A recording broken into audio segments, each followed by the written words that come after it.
Imagine cette scène. Vous êtes assis à une table. La personne en face de vous sourit, vous écoute attentivement, acquiesce à chacun de vos mots. Tout semble parfait. Et pourtant, quelque chose en vous grince. Pas un cri, pas une insulte, pas une menace. Juste un détail fugace. Un sourire trop figé. Un regard qui s'attarde une fraction de seconde de trop. Une main posée sur votre épaule, mais froide, mécanique, sans chaleur. Ces gestes paraissent anodins. Mais ce sont précisément ces détails invisibles qui révèlent une vérité que les mots cachent. Car le manipulateur le plus habile ne crie jamais son intention. Il la laisse s'échapper par accident dans ces micro-signaux que votre intuition perçoit avant même que votre raison ne les comprenne. Peut-être avez-vous déjà ressenti cette impression étrange. Quelqu'un vous félicite, mais son regard exprime autre chose. Peut-être de la jalousie, peut-être du mépris. Vous souriez par politesse, mais au fond de vous, vous savez que quelque chose ne colle pas. Ce décalage, ce malaise silencieux, c'est l'un des signes subtils qu'aucun manipulateur ne peut contrôler éternellement. Le visage, le corps, le silence parlent toujours. Paul Ekman, le célèbre psychologue spécialiste des micro-expressions, l'a démontré. Avant même que la bouche ne prononce un mot, le visage trahit la vérité. Une crispation de mâchoire, un froncement imperceptible de sourcils, une microseconde de dégoût. Voilà le langage secret que les manipulateurs voudraient dissimuler, mais qui finit toujours par s'échapper. Dans cette vidéo, nous allons explorer ces signaux invisibles, ces détails presque imperceptibles qui révèlent, malgré eux, les véritables intentions d'un manipulateur. Car plus vous apprenez à les reconnaître, plus vous reprenez du pouvoir. Le manipulateur peut mentir avec des mots. Mais son corps, lui, parle sans cesse. Et c'est là que sa stratégie s'effondre. Le plus grand danger d'un manipulateur, ce n'est pas son cri, ce n'est pas sa colère, ni même ses menaces. C'est justement l'absence de tout cela. C'est le calme, le sourire rassurant, l'air attentif. Le danger se cache dans ce qui semble normal, banal, parfois même agréable. Et c'est précisément ce qui rend la manipulation si difficile à détecter. Elle ne ressemble jamais à ce que l'on imagine. Contrairement aux idées reçues, les manipulateurs ne se révèlent pas par des explosions de rage permanentes. Non, la plupart du temps, ils séduisent. Ils donnent l'impression d'être présents, attentifs, bienveillants. Mais derrière cette façade, une mécanique bien huilée opère. Leurs gestes, leurs regards, leurs silences forment un langage parallèle, une seconde couche de communication que seuls les plus attentifs savent décoder. C'est ce que les psychologues appellent la communication non verbale contradictoire, quand les mots disent une chose, mais que le corps exprime le contraire. Le manipulateur vous dit « Je suis heureux pour toi », mais son sourire ne touche pas ses yeux. Il vous assure « Je comprends ce que tu ressens », mais ses bras restent croisés, son regard fuyant. Ces contradictions ne sont pas anodines, elles sont la fissure par laquelle la vérité s'échappe. Dans un monde où l'on se fie presque exclusivement aux mots, la plupart des gens ne voient pas ces signaux. Ils les ressentent, parfois, comme une intuition, un malaise, une impression fugace que quelque chose cloche. Mais parce qu'ils ne savent pas mettre de mots sur ce qu'ils perçoivent, ils finissent par douter d'eux-mêmes. Et c'est exactement ce que veut le manipulateur, que vous rejetiez vos propres sensations pour n'écouter que son récit. Ce décalage constant entre les apparences et la réalité crée une confusion psychologique. À la surface, tout semble aller bien. Mais en profondeur, une guerre silencieuse s'installe. Le manipulateur utilise vos propres émotions comme un terrain de jeu. Chaque sourire, chaque contact physique, chaque silence calculé devient une arme. Non pas une arme bruyante, mais une arme invisible, presque indétectable. Ce qu'il faut comprendre, c'est que la manipulation moderne ne ressemble pas aux caricatures que l'on voit dans les films. Elle est plus subtile, plus raffinée. Elle s'inscrit dans les gestes du quotidien, une main qui s'attarde, une phrase prononcée sur un ton neutre mais accompagnée d'un regard glacé. Ces dissonances sont les véritables indices, et si vous apprenez à les voir, vous cessez d'être aveugle. Ce diagnostic, c'est celui d'une société où beaucoup vivent entourés de personnes toxiques sans jamais pouvoir nommer ce qu'elles subissent. Un conjoint qui fait culpabiliser en silence. Un collègue qui feint la solidarité tout en semant le doute. Un ami qui sourit, mais dont le regard trahit la jalousie. Les manipulateurs ne se trouvent pas seulement dans les livres de psychologie ou dans les séries télévisées. Ils sont parfois assis à côté de vous, à votre table, dans votre propre maison. Reconnaître cela n'a rien à voir avec la paranoïa. C'est de l'hygiène mentale. Car ce que les manipulateurs révèlent malgré eux ces signes subtils qu'il ne contrôle pas, deviennent vos meilleures armes. Mais pour en arriver là, il faut d'abord admettre une vérité inconfortable. Si vous avez déjà ressenti ce malaise en présence de quelqu'un, ce n'était pas dans votre tête, c'était un signal, et ces signaux sont la clé pour reprendre du pouvoir. Avez-vous déjà vécu cette scène étrange? Vous exprimez votre malaise, vous dites à quelqu'un que son comportement vous a blessé, et au lieu d'être entendu, vous entendez cette phrase glaciale « tu exagères ». En une seconde, ce que vous ressentiez, légitime, profond, douloureux, est balayé d'un revers de main. Comme si votre émotion n'avait jamais existé, comme si c'était vous le problème. Ou encore ce moment où, après un échange tendu, vous vous retrouvez à dire « pardon », sans même savoir pourquoi. Vous vous excusez d'avoir parlé, d'avoir ressenti, d'avoir simplement existé avec vos propres limites. Ce n'est pas un hasard. C'est l'un des effets les plus pernicieux de la manipulation subtile. Elle vous entraîne à douter de vous-même, au point de vous excuser pour des choses que vous n'avez pas faites. Beaucoup de personnes victimes de manipulateurs décrivent le même cercle vicieux. Au départ, elles sont sûres de ce qu'elles ont vu ou entendu, mais répétition après répétition, le doute s'installe. Peut-être que j'ai mal compris, peut-être que je suis trop sensible, peut-être que c'est moi le problème. Et c'est exactement là que le piège se referme, quand vous cherchez la vérité non plus en vous, mais dans le regard de l'autre. Ces symptômes intérieurs sont puissants et souvent invisibles pour l'entourage. Vous sentez une fatigue émotionnelle constante, comme si chaque interaction vous vidait de l'intérieur. Vous ressentez une culpabilité diffuse, même quand vous n'avez rien fait de mal. Vous perdez confiance dans vos propres souvenirs, vos propres perceptions. Vous commencez à marcher sur des œufs, à surveiller vos mots, vos gestes, par peur de déclencher une réaction. Le manipulateur sait utiliser vos forces contre vous, votre empathie, votre désir d'être compris, votre besoin d'harmonie. Petit à petit, ces qualités deviennent des failles exploitées. Vous, qui cherchiez simplement le lien et la sincérité, vous vous retrouvez enfermé dans une spirale de doute et de dépendance affective. Si vous vous reconnaissez dans ces mots, sachez que ce n'est pas une faiblesse de caractère. Ce ne sont pas vos défauts. Ce sont des stratégies calculées, utilisées par ceux qui maîtrisent l'art de manipuler sans en avoir l'air, et le simple fait de pouvoir nommer ces symptômes est déjà une étape vers la libération. Car ce que le manipulateur redoute le plus, ce n'est pas votre colère, c'est votre lucidité. Tant que vous doutez de vous, il gagne. Mais dès que vous commencez à voir clairement, son pouvoir s'effrite. Et vous, avez-vous déjà ressenti ce doute insidieux, cette culpabilité qui ne vous appartenait pas? Partagez-le dans les commentaires. Vos mots ne sont pas seulement les vôtres, ils peuvent aussi aider d'autres à reconnaître qu'ils ne sont pas seuls. Pour comprendre pourquoi ces symptômes apparaissent en vous, il faut voir plus large.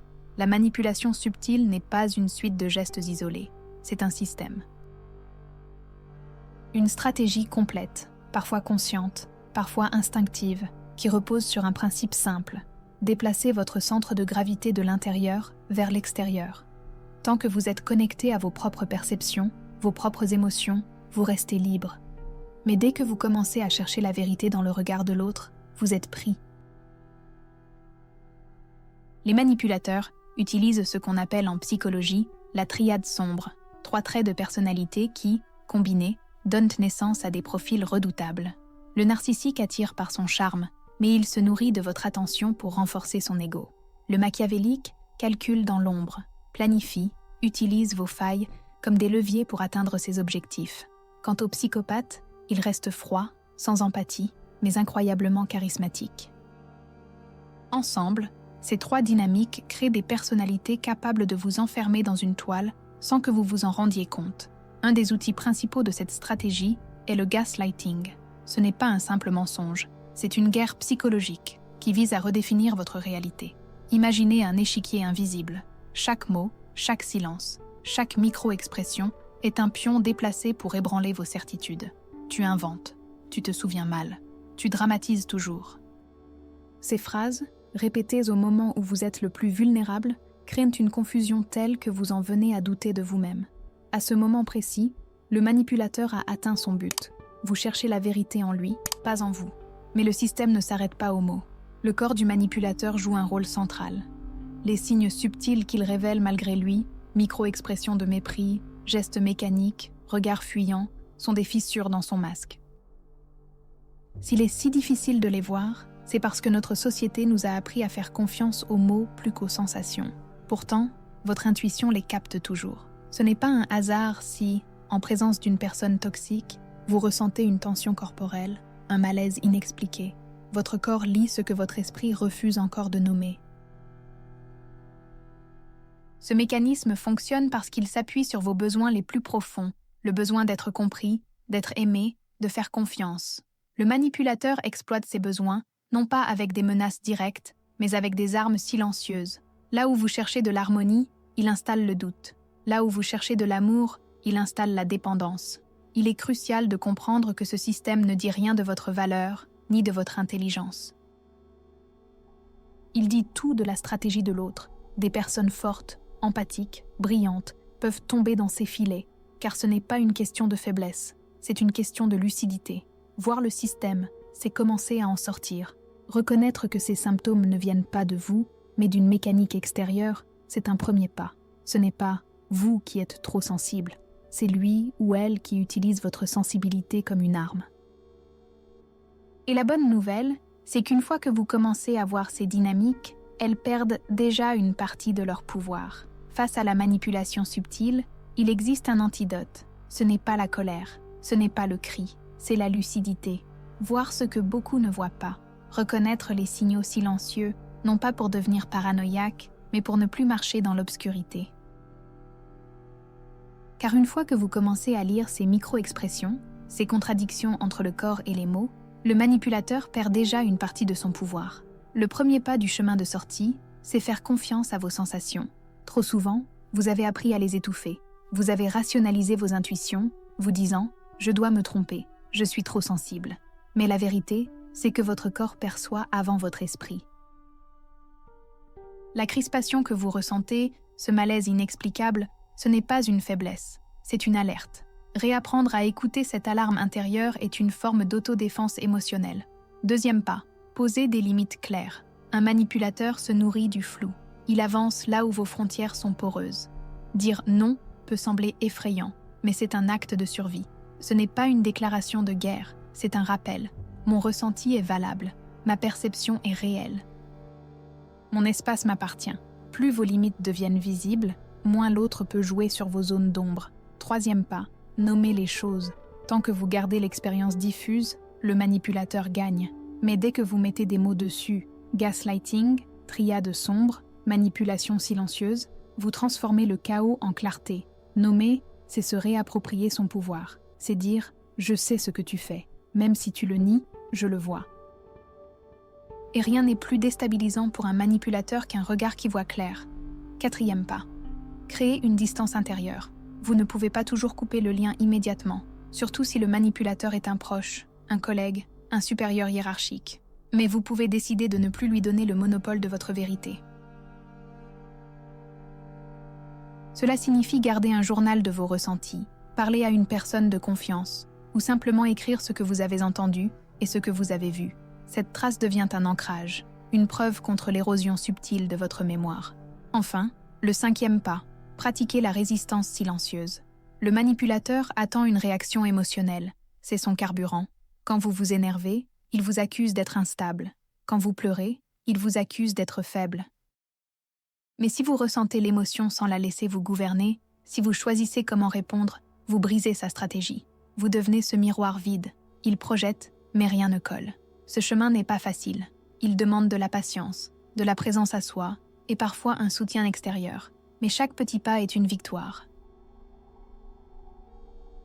Chaque fois que vous dites « non », chaque fois que vous écrivez ce que vous avez ressenti, chaque fois que vous validez vos propres émotions, vous reprenez du territoire intérieur. Et ce territoire, une fois récupéré, ne peut plus être repris. Ce que les manipulateurs craignent le plus, ce n'est pas la confrontation. C'est la personne qui ne joue plus dans leur pièce. Celle qui, sans hausser la voix, reste debout dans sa vérité. Si ces idées résonnent avec vous, laissez un like maintenant. C'est un petit geste pour vous, mais un grand soutien pour ce travail. Il nous permet de continuer à créer des contenus qui réveillent les consciences. Ignorer les signes subtils, c'est comme vivre dans une maison dont les fondations se fissurent doucement. Rien ne s'effondre d'un seul coup. À l'extérieur, tout semble stable. Mais jour après jour, Millimètre après millimètre, le sol se dérobe sous vos pieds. Et un matin, vous réalisez que vous ne savez plus qui vous êtes, ni ce que vous valez. Car la manipulation subtile ne vole pas votre liberté d'un seul geste. Elle la grignote, elle érode vos certitudes, altère vos souvenirs, sape votre confiance. Chaque fois que vous acceptez l'idée que vous exagérez, que vous êtes trop sensible, vous cédez une parcelle de votre territoire intérieur. À force, vous ne savez plus si ce que vous ressentez est réel ou inventé. Vous commencez à chercher vos repères uniquement dans les yeux de l'autre. Et à ce moment-là, votre identité n'est plus vôtre. Le prix de l'inaction, c'est une existence où vos émotions ne vous appartiennent plus. Vous riez quand l'autre le décide. Vous doutez quand l'autre le suggère. Vous vous excusez même quand vous n'avez rien fait. C'est une prison sans barreaux, sans cris, sans menaces visibles. Et c'est précisément ce qui la rend si efficace. Ne pas voir, ne pas vouloir voir, c'est courir le risque de vivre une vie étrangère, une vie dictée par les besoins d'un manipulateur. Ce n'est pas seulement douloureux, c'est dangereux. Car plus le temps passe, plus le doute s'installe profondément. Ce qui était au départ une relation inconfortable devient une normalité. Vous ne remarquez même plus les micro-agressions, les regards froids, les silences accusateurs. Vous les intégrez, vous les acceptez comme faisant partie de votre quotidien. Le danger n'est pas seulement psychologique, il est existentiel. Car perdre confiance en sa propre perception, c'est perdre l'ancrage même de la vie. C'est douter de ce qu'on voit, de ce qu'on ressent, de ce qu'on est. C'est vivre une mort lente, une mort silencieuse, bien plus violente qu'un conflit ouvert. Et c'est cela que le manipulateur recherche. Non pas vous briser d'un coup, mais vous user à petit feu. Il sait que si vous ne réagissez pas, si vous ne posez pas de limites, vous finirez par croire que son récit est la seule réalité possible. Vous deviendrez non seulement sa victime, mais son allié, en participant à votre propre effacement. Ne pas agir, c'est laisser l'autre écrire votre histoire à votre place. C'est accepter qu'un sourire faux décide de vos émotions.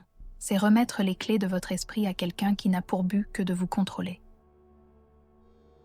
Et voici la vérité brutale. Si vous ne décidez pas pour vous-même, quelqu'un d'autre a déjà décidé à votre place. Vous avez maintenant compris. Le danger n'est pas toujours visible. Il se cache dans les gestes, les silences, les regards. Mais il y a une vérité que personne ne peut vous voler, votre capacité à choisir. La lucidité n'est pas un don réservé à quelques-uns. Elle est en vous, comme une lampe qui n'attend qu'à être rallumée. Le premier pas n'est pas dirigé contre le manipulateur. Il est tourné vers vous. Il consiste à dire « J'ai le droit de ressentir. J'ai le droit de croire mes propres perceptions. J'ai le droit d'exister sans justification. » À partir de ce moment, vous cessez d'être une proie, car celui qui croit en sa propre réalité intérieure ne peut plus être réécrit par quelqu'un d'autre. Reprendre le pouvoir, ce n'est pas changer l'autre, c'est retrouver votre centre. C'est décider que vos émotions, vos intuitions, vos limites ne sont pas négociables. C'est accepter que la personne en face de vous puisse nier, mais refuser de vous nier vous-même. Cette force tranquille est plus redoutée qu'un cri, plus puissante qu'une dispute. Car le manipulateur ne sait pas quoi faire face à une conscience qui ne se laisse plus brouiller. Votre action intérieure peut commencer dès maintenant. Écoutez vos sensations au lieu de les balayer. Écrire vos ressentis au lieu de les taire. Dire non, même avec une voix tremblante. Chaque petit acte est une victoire. Chaque affirmation de vous-même est un mur que personne ne pourra franchir. N'attendez pas que quelqu'un vienne valider votre vérité. C'est votre rôle, et seulement le vôtre. Et quand vous le faites, quand vous redevenez le gardien de votre propre perception, quelque chose change. La peur se transforme en clarté, le doute devient force, et le silence n'est plus une cage, mais un espace de liberté. Le premier pas de la liberté ne consiste pas à crier contre le monde, il consiste à murmurer à soi-même « Je m'éveille ». Un manipulateur peut construire des murs d'illusion, dresser des miroirs déformants, jouer avec vos émotions comme un marionnettiste invisible. Mais il y a une chose qu'il ne pourra jamais contrôler, la lumière que vous décidez d'allumer en vous. Imaginez une pièce sombre. Dans cette obscurité, chaque geste semble menaçant, chaque ombre paraît vivante. Mais il suffit d'une simple flamme pour que tout change. Les ombres sont toujours là, mais elles perdent leur pouvoir. Vous voyez les contours, vous distinguez le vrai du faux, vous redevenez maître de vos pas. C'est exactement ce que fait la lucidité. Elle n'efface pas les manipulateurs, mais elle leur enlève l'avantage du secret. Tout au long de cette réflexion, vous avez vu comment les signes subtils révèlent malgré eux la vérité. Un sourire figé, un regard qui fuit, une parole douce accompagnée d'un geste froid. Ces indices, souvent imperceptibles, sont vos alliés, car dès que vous les reconnaissez, vous ne pouvez plus faire semblant, vous ne marchez plus à l'aveugle. Le dilemme central est simple, vivre dans le doute imposé par un autre, ou choisir la clarté même si elle est inconfortable. Le premier chemin conduit à l'effacement de soi, à cette mort intérieure dont on ne se rend compte que trop tard. Le second mène à la liberté, parfois douloureuse, mais authentique. Et souvenez-vous de ceci, ce n'est pas le manipulateur qui a le dernier mot, c'est vous, quand vous décidez de croire à vos propres yeux, à votre propre voix, à votre propre vérité. Si cette vidéo a résonné en vous, abonnez-vous à la chaîne et activez la cloche. Et si vous souhaitez soutenir ce travail, vous pouvez aussi utiliser le Super Thanks. C'est une façon concrète de nous aider à continuer à créer des contenus qui éveillent les consciences. Vous avez plus de pouvoir que vous ne l'imaginez. Et aucun mensonge, aussi subtil soit-il, ne peut éteindre un esprit lucide.